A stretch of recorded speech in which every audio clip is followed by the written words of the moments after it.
Assalamualaikum warahmatullahi wabarakatuh. Salah satu dari emotional intelligence dalam bulan Ramadan diantaranya yaitu self awareness dan juga self management. Setelah self awareness lalu self management. Nah, ini menjelaskan tentang self management. Ternyata self management juga banyak. Apa saja itu? Self management itu diantaranya self control, bisa mengontrol diri. Nah, ini memang bukan hanya bulan Ramadan saja. Bulan Ramadan memang yang paling penting. Bulan Ramadan yang paling penting karena bulan Ramadan bulan pelatihan, bulan pembakaran, bulan penempaan spiritual agar bisa mengendalikan diri. Apa itu? Yang pertama, mujahadatun nafs, menahan nafsu. Nafsunya ditahan.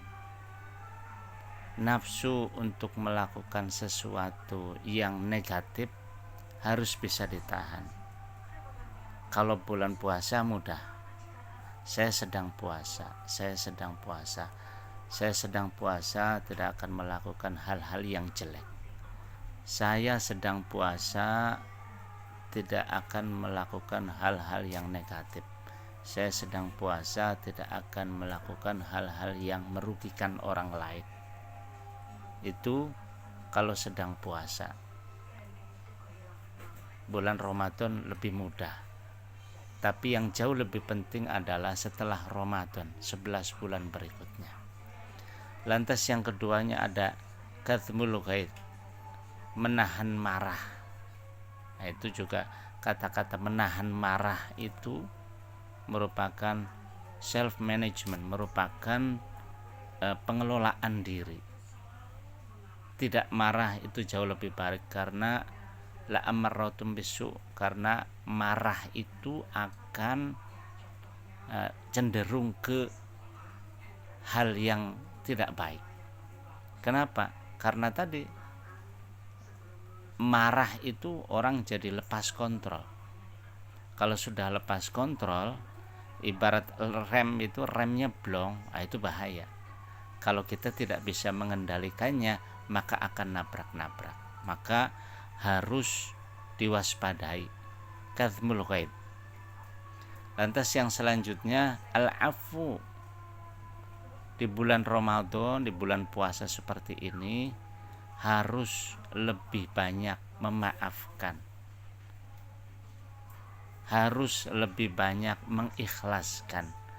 Harus lebih banyak memberi maaf, apalagi umpamanya ditinggal pergi oleh sang kekasih umpamanya.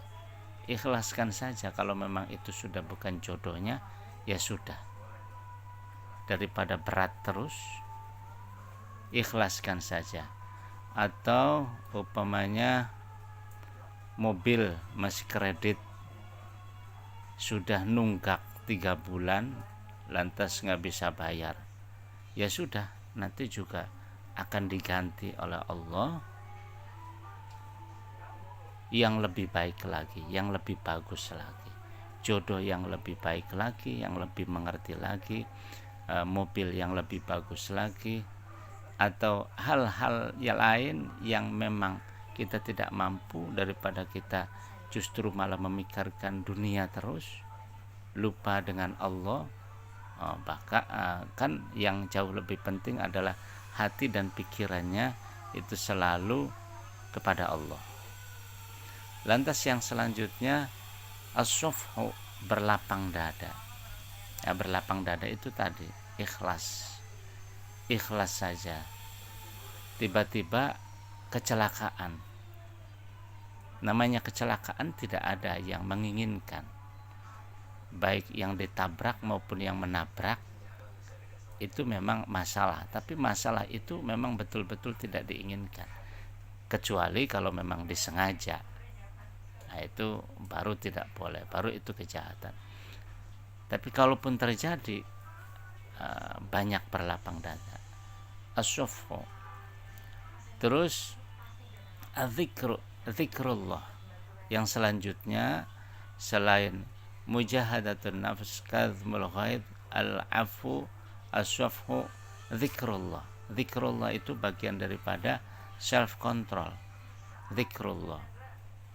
Sampaikan kenapa di dalam sholat itu tidak bunyi, suaranya hanya bisa didengar oleh diri sendiri saja, terutama sholat yang siang, sholat sholat duhur, asar, duhur sama asar itu kan tidak bunyi sholatnya. Itu kenapa tidak bunyi? Karena agar justru di dalam hatinya yang keras, agar hatinya ini lebih nyaring. Atau sholat mau siang mau malam kan tidak bunyi baca doa-doanya, yang bunyi kan cuman imamnya saja. Kalau malam itu hanya Fatihah, itu pun hanya Fatihah, hanya surat yang ada di dalam Al-Quran. Lantas setelah itu hanya bilang Allahu Akbar, sami Allahu liman hamidah. Yang lainnya doa-doanya kan nggak didengar oleh orang lain, hanya didengar oleh diri sendiri, oleh telinganya diri sendiri. Itu maksudnya apa? Maksudnya agar hatinya lebih nyaring, agar lebih nyaring. Ya Allah, berikan aku yang terbaik, umpamanya dalam doa di sujudnya. Itu nggak kedengaran orang lain, tapi di dalam hatinya, di dalam otaknya, suaranya sangat nyaring, memanggil Allah, meminta pertolongan kepada Allah, nangis sekeras-kerasnya boleh, tapi di dalam hati saja, biar tidak mengganggu orang lain, dan hanya kita dengan Allah saja peristiwa itu didengar, hanya kita dan Allah saja. Itulah yang dimaksud zikir, itulah yang dimaksud sholat. Kenapa? Itulah filosofinya sholat. Kenapa sholat tidak boleh terdengar atau mengganggu orang lain, tapi hanya dirinya sendiri, hanya telinganya sendiri saja, karena biar di dalam hatinya, di dalam otaknya itu betul-betul sekeras-kerasnya, betul-betul volumenya sekeras-kerasnya untuk meminta kepada Allah, untuk memohon kepada Allah. Lantas yang terakhir as-sabr, sabar.